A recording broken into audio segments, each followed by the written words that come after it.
One of the things we want to talk about as we head into the weekend is the preparation for the airline earning reports, which will kick off with Delta on the 14th. We invite into the stream Helane Becker. She is with Cowen. She's a senior research analyst. And I'm going to steal a line from her most recent note to clients. I'm probably going to use it in a headline. Perfect storm for leisure. When we look at the total picture of what the airlines went through in Q2, it's all about domestic right now, leisure travel. Do you expect any surprises? Not that much. We know that domestic leisure is very strong and that we're back to pre-pandemic levels on that cohort.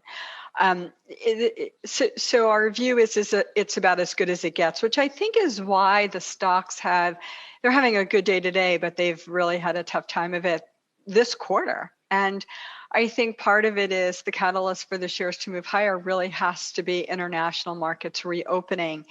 And it's obviously annoying every time we hear about another variant of the COVID virus. I think we just need to move past it and understand that we're going to be living with this for a really long time, and we have to open our borders and move on. And I think, think about it, for as much concern and as much and as many restrictions as we've seen, the Delta variant still showed up. So how much can we keep this at bay? We have the vaccine, we have people are gaining increasing immunity. So I think we need to move past it. And I think borders need to reopen. And I think that's the catalyst for the shares to get that next leg up from here. And in fact, you wrote in the note regarding international travel, it is still difficult as testing is required before re-entering the United States. If the U.S. was to loosen its requirements about re-entry, would that be the kind of dam breaker that would then we'd see the airline stocks go to the next level? I think we would. And I think a lot of people just don't like the hassle of testing and all the other restrictions. You just don't know what the rules are in place for where you're going or where you want to go. And then, of course, you have to test coming back. So I think if you started to see that loosen up, it would be a lot easier. The industry would certainly benefit, not only the U.S. airlines, but international airlines as well. And we'd get back to whatever our next normal is going to be. We'd be able to see people travel again. And I think a big part of it is people want to go. You see that in the domestic U.S. market. We're regularly seeing 2 million passengers a day travel. A normal Friday in the summer would see about 3 million, 3.2 million. So that other million-ish people that we're missing is a combination of some business, but even that's back. Corporate is down about 60% from where we were 2 years ago. We think we're going to end the year down about 50% with a bigger increase coming after Labor Day as people go back to work and students go back to school and people resume whatever our new normal is going to be. And then for international, I think it's a fourth quarter improvement. I think we're seeing a shift from July, August, September being good to maybe August, September, October being good into the end of the year.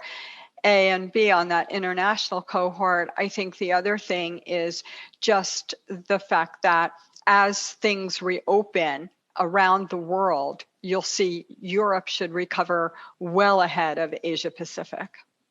So when we look at this, I mean, one of the benefits your clients get are the numbers that you just mentioned, for instance, business. We're hearing from Ed Bastian at Delta that the business recovery he has said, or at least alluded to, has picked up faster than he would have expected. And you just mentioned that business demand is still down about 65 to 70%, but yet you expect it perhaps to recover faster than we're hearing from others after Labor Day. Why is that?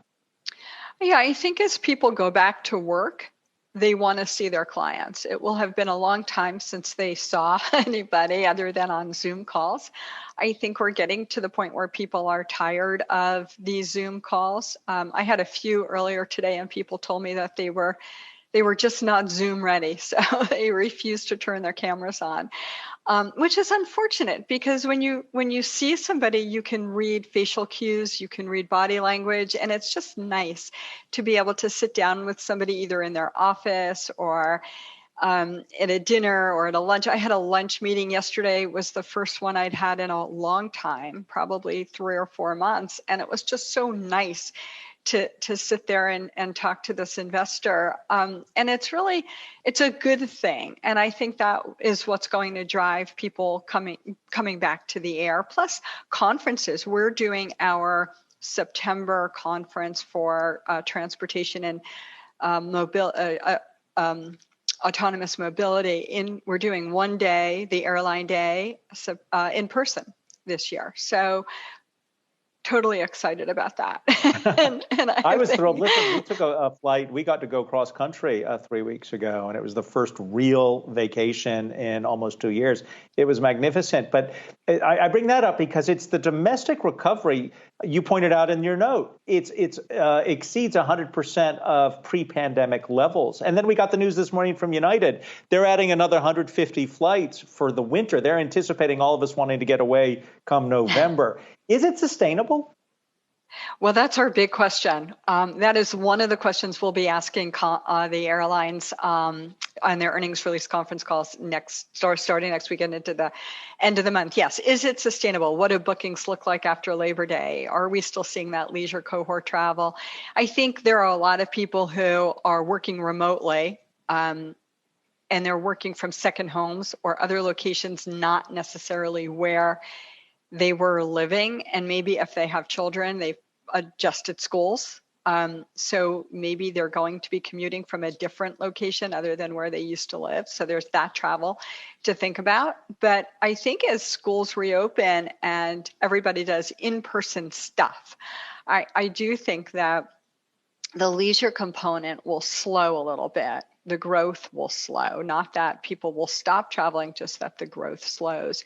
And as I said, to get that leg up, the next leg, we really need to see a combination of business traffic and international come back. And on business, it's been improving at the rate of about 3 to 5 percentage points a month. So the fact that we're down about 65, 68%, and we think we're going to end the year down about 50% sort of suggests that. And then international, obviously, is the big question mark. Countries just have to reopen. Yeah, I'm sorry. I literally only have 20 seconds, but do you think we're going to be hearing the word profitable when they do their earnings calls with analysts? Not for the second quarter, but I think we have a chance at small profits in the third quarter.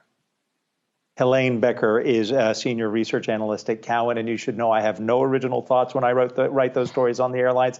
I steal them from people like Helane, whose notes are invaluable. Thank you so much for joining us. Have a wonderful rest of your day.